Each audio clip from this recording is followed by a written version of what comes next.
Welcome to another episode of Mike Reads. Today we'll be continuing our series on the complete Federalist Papers with Federalists number 76 and 77. Now, I mentioned earlier that I was going to try to start reading these Federalist Papers towards the end here, one at a time, because they get kind of on the long side. But these two are actually they're connected. One is a continuation of the other. And they're both kind of on the short side, so I figured I'd try to get through them as best as I can in one sitting. Got my water with me just in case it gets a little bit long. So without further ado, these are the same subject continued. Federalist number 76, which is the appointing power of the executive, which was written from the New York Packet, Tuesday, April 1st, 1788, by Alexander Hamilton, and addressed to the people of the state of New York. The President is, quote, to nominate, and, by and with the advice and consent of the Senate, to appoint ambassadors, other public ministers and consuls, judges of the Supreme Court, and all other officers of the United States whose appointments are not otherwise provided for in the Constitution.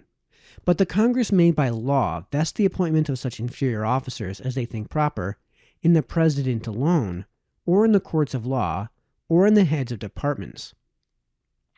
The President shall have power to fill up all vacancies, which may happen during the recess of the Senate by granting commissions which shall expire at the end of their next session. End quote.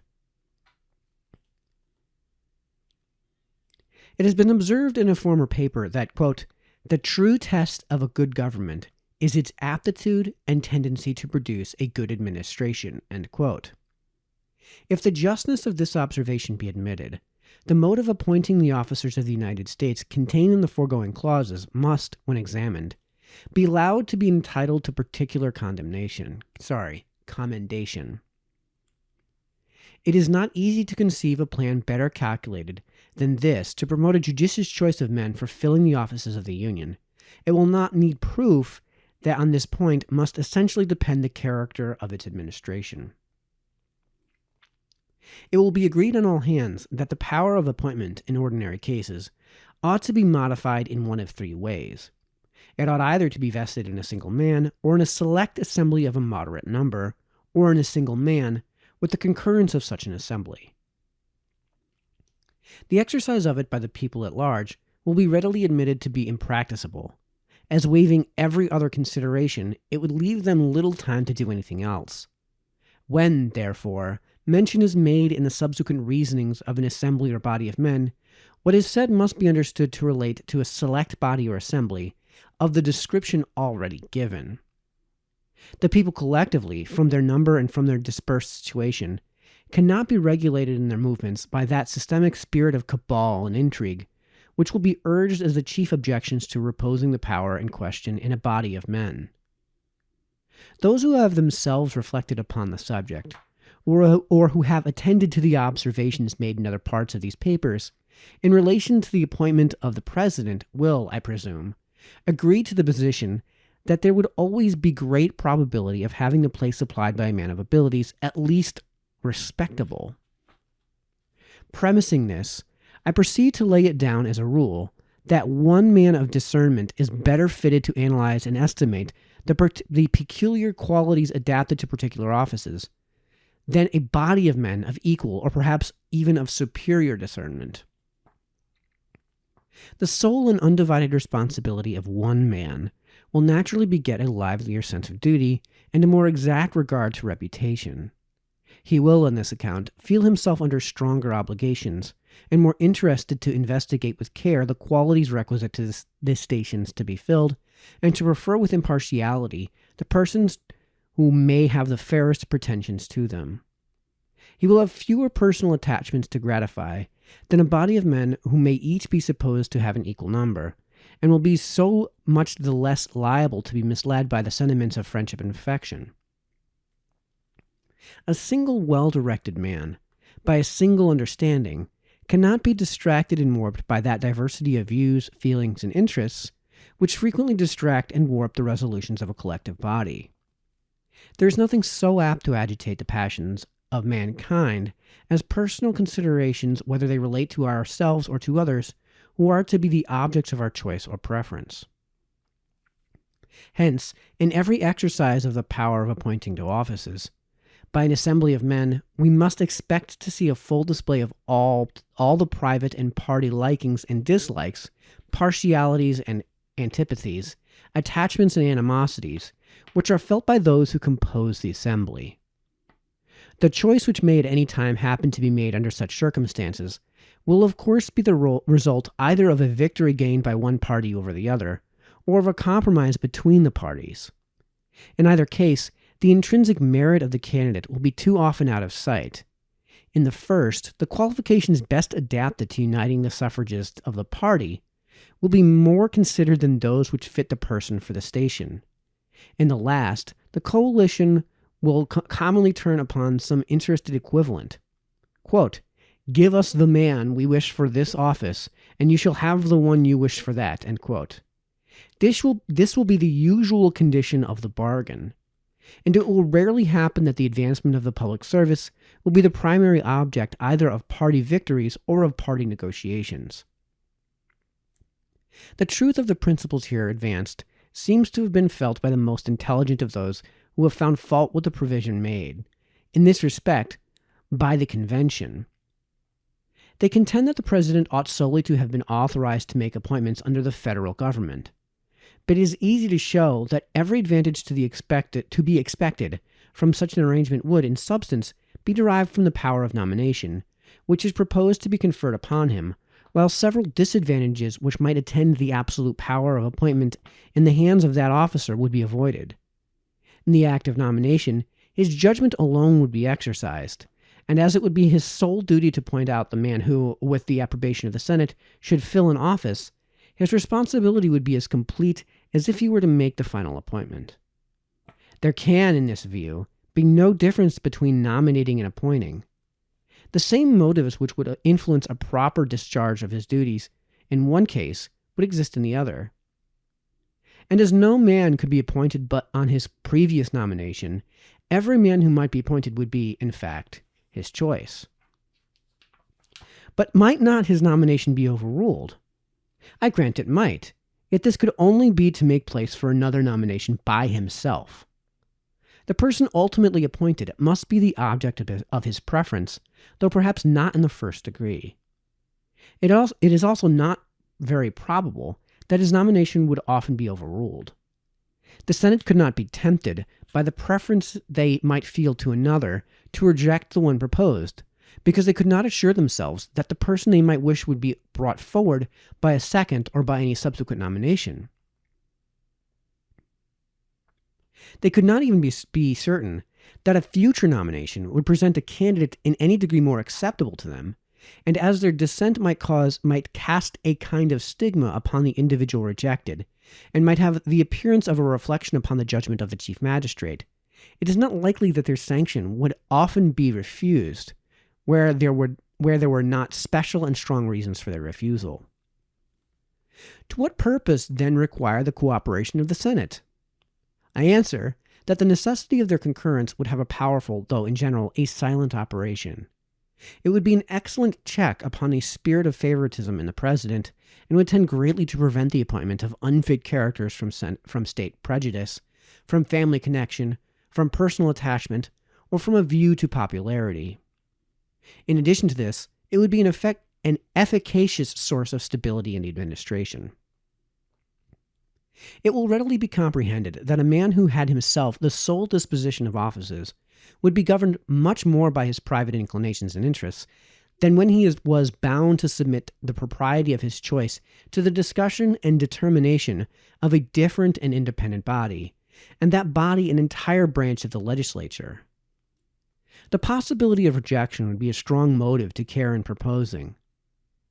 The danger to his own reputation, and, in the case of an elective magistrate, to his political existence, from betraying a spirit of favoritism, or an unbecoming pursuit of popularity, to the observation of a body whose opinion would have great weight in forming that of the public, could not fail to operate as a barrier to the one and to the other. He would be both ashamed and afraid to bring forward, for the most distinguished or lucrative stations, candidates who had no other merit than that of coming from the same state to which he particularly belonged, or of being in some way or other personally allied to him, or of possessing the necessary insignificance and pliancy to render them the obsequious instruments of his pleasure. To this reasoning it has been objected that the President, by the influence of the power of nomination, may secure the complaisance of the Senate to his views. This supposition of universal vanity in human nature is less an error in political reasoning than the supposition of universal rectitude. The institution of delegated power implies that there is a portion of virtue and honor among mankind which may be a reasonable foundation of confidence, and experience justifies the theory. It has been found to exist in the most corrupt periods of the most corrupt governments. The vanity of the British House of Commons has been long a topic of accusation against that body, in the country to which they belong as well as in this, and it cannot be doubted that the charge is, to a considerable extent, well-founded. But it is a little to be doubted that there is always a large proportion of the body which consists of independent and public-spirited men who have an influential weight in the councils of the nation. Hence it is, present reign not excepted, that the sense of that body is often seen to control the inclinations of the monarch, both with regard to men and to measures. Though it might therefore be allowable to suppose that the executive might occasionally influence some individuals in the Senate, yet the supposition that he could in general purchase the integrity of the whole body would be forced and improbable. A man disposed to view human nature as ground of confidence in the probity of the Senate to rest satisfied not only that it will be impracticable to the executive to corrupt or seduce a majority of its members, but that the necessity of its cooperation in the business of appointments will be a considerable and salutary restraint upon the conduct of that magistrate. Nor is the integrity of the Senate the only reliance. The Constitution has provided some important guards against the danger of executive influence upon the legislative body. It declares that, quote, "No senator or representative shall during the time for which he was elected be appointed to any civil office under the United States which shall have been created, or the emoluments whereof shall have been increased during such time, and no person holding any office under the United States shall be a member of either house during his continuance in office." End quote. Signed, Publius. So let's continue with Federalist number 77, which is the appointing power continued and other powers of the executive considered, which was written from the Independent Journal Wednesday, April 2nd, 1788, by Alexander Hamilton, and addressed to the people of the state of New York. It has been mentioned as one of the advantages to be expected from the cooperation of the Senate in the business of appointments that it would contribute to the stability of the administration. The consent of that body would be necessary to displace as well as to appoint. A change of the chief magistrate, therefore, would not occasion so violent or so general a revolution in the officers of the government as might be expected if he were the sole disposer of offices. Where a man in any station had given satisfactory evidence of his fitness for it, a new president would be restrained from attempting a change in favor of a person more agreeable to him by the apprehension that a discountenance of the Senate might frustrate the attempt and bring some degree of discredit upon himself. Those who can best estimate the value of a steady administration will be most disposed to prize a provision which connects the official existence of public men with the approbation or disapprobation of that body which, from the greater permanency of its own composition, will in all probability be less subject to inconsistency than any other member of the government. To this union of the Senate with the President in the article of appointments, it has in some cases been suggested that it would serve to give the President an undue influence over the Senate, and in others that it would have an opposite tendency, a strong proof that neither suggestion is true. To state the first in its proper form is to refute it. It amounts to this. The President would have an improper influence over the Senate because the Senate would have the power of restraining him. This is an absurdity in terms.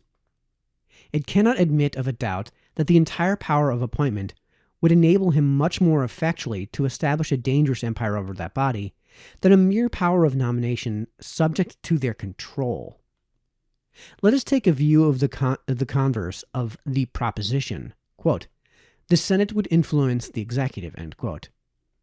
As I have had occasion to remark in several other instances, the indistinctness of the objection forbids a precise answer. In what manner is this influence to be exerted? In relation to what objects? The power of influencing a person, in the sense in which it is used here, must imply a power of conferring a benefit upon him. How could the Senate confer a benefit upon the President by the manner of employing their right of negative upon his nomination? If it be said that they might sometimes gratify him by an acquiescence in a favorite choice, when public motives might dictate a different conduct, I answer that the instances in which the President could be personally interested in the result would be too few to admit of his being materially affected by the compliances of the Senate. The power which can originate the disposition of honors and emoluments is more likely to attract than to be attracted by the power which can merely obstruct their course. If by influencing the President be meant restraining him, this is precisely what must have been intended, and it has been shown that the restraint would be salutary, at the same time that it would not be such as to destroy a single advantage to be looked for from the uncontrolled agency of the magistrate. The right of nomination would produce all the good without the ill. The good being that of the appointment, and would in a great measure avoid its evils. Upon a comparison of the plan for the appointment of the officers of the proposed government with that which is established by the Constitution of the state, a decided preference must be given to the former. In that plan, the power of nomination is unequivocally vested in the executive. And as there would be a necessity for submitting each nomination to the judgment of an entire branch of the legislature, the circumstances attending an appointment from the mode of conducting it would naturally become matters of notoriety, and the public would be at no loss to determine what part had been performed by the different actors. The blame of a bad nomination would fall upon the President singly and absolutely. The censure of rejecting a good one would lie entirely at the door of the Senate, aggravated by the consideration of their having counteracted the good intentions of the executive. If an ill appointment should be made, the executive for nominating and the Senate for approving would participate, though in different degrees, in the opprobrium and disgrace. The reverse of all this characterizes the manner of appointment in the Senate. The council of appointment consists of from 3 to 5 persons, of whom the governor is always one. This small body, shut up in a private apartment, impenetrable to the public eye, proceed to the execution of the trust committed to them. It is known that the governor claims the right of nomination upon the strength of some ambiguous expressions in the Constitution, but it is not known to what extent, or in what manner he exercises it, nor upon what occasions he is contradicted or opposed. The censure of a bad appointment, on account of the uncertainty of its author, and for want of a determinate object, has neither poignancy nor duration. And while an unbounded field for cabal and intrigue lies open, all idea of responsibility is lost. The most that the public can know is that the governor claims the right of nomination, that 2 out of the inconsiderable number of 4 men can too often be managed without much difficulty, that if some of the members of a particular council should happen to be of an uncomplying character, it is frequently not impossible to get rid of their opposition by regulating the times of meeting in such a manner as to render their attendance inconvenient, and that from whatever cause it may proceed, a great number of very improper appointments are from time to time made. Whether a governor of this state avails himself of the ascendant he must necessarily have in this delicate and important part of the administration to prefer to offices men who are best qualified for them, or whether he prostitutes that advantage to the advancement of persons whose chief merit is their implicit devotion to his will and to the support of a despicable and dangerous system of personal influence, are questions which, unfortunately for the community, can only be the subjects of speculation and conjecture. Every mere council of appointment, however constituted, will be a conclave in which cabal and intrigue will have their full scope. Their number, without an unwarrantable increase of expense, cannot be large enough to preclude a facility of combination. And as each member will have his friends and connections to provide for, the desire of mutual gratification will beget a scandalous bartering of votes and bargaining for places. The private attachments of one man might easily be satisfied, but to satisfy the private attachments of a dozen or of 20 men would occasion a monopoly of all the principal employments of the government and a few families, and would lead more directly to an aristocracy or an oligarchy than any measure that could be contrived. If, to avoid an accumulation of offices, there was to be a frequent change in the persons who were to compose the council, this would involve the mischiefs of a mutable administration in their full extent. Such a council would also be more liable to executive influence than the Senate because they would be fewer in number and would act less immediately under the public inspection. Such a council, in fine, as a substitute for the plan of the convention, would be productive of an increase of expense, a multiplication of the evils which spring from favoritism and intrigue in the distribution of public honors, a decrease of stability in the administration of the government, and a diminution of the security against an undue influence of the executive. And yet such a council has been warmly contended for as an essential amendment to the proposed constitution. I could not with propriety conclude my observations on the subject of appointments without taking notice of a scheme for which there have appeared some, though but few advocates. I mean that of uniting the House of Representatives in the power of making them. I shall, however, do little more than mention it, as I cannot imagine that it is likely to gain the countenance of any considerable part of the community. A body so fluctuating and at the same time so numerous can never be deemed proper for the exercise of that power. Its unfitness will appear manifest to all, when it is recollected that in half a century it may consist of 300 or 400 persons. All the advantages of the stability, both of the executive and of the Senate, would be defeated by this union, and infinite delays and embarrassments would be occasioned. The example of most of the states in their local constitutions encourages us to reprobate the idea.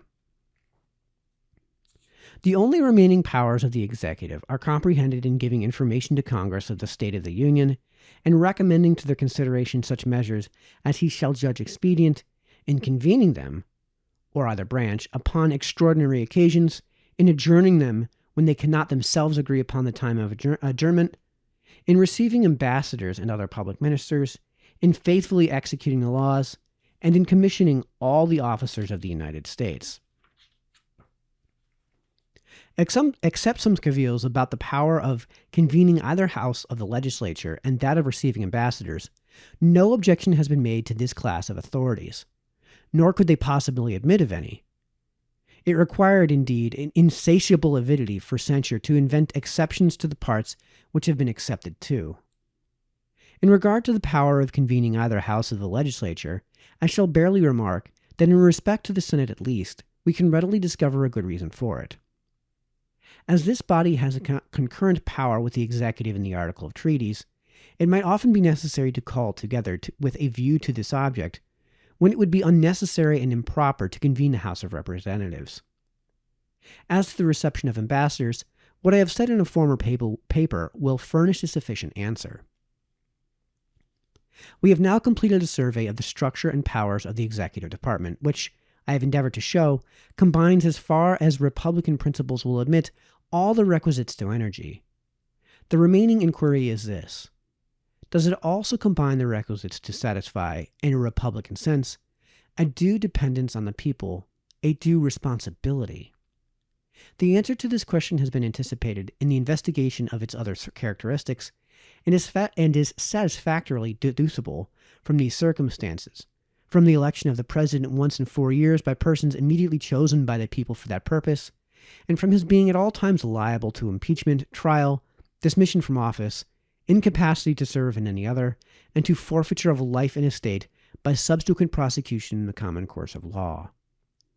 But these precautions, great as they are not the only ones which the plan of the convention has provided in favor of the public security. In the only instances in which the abuse of the executive authority was materially to be feared, the Chief Magistrate of the United States would, by that plan, be subjected to the control of a branch of the legislative body. What more could be desired by an enlightened and reasonable people? Signed, Publius. All right, that concludes Federalists number 76 and 77. We'll continue with Federalist number 78 and possibly 79 in the next read, depending on how long my throat can hold out. So until then, this has been Mike, signing out.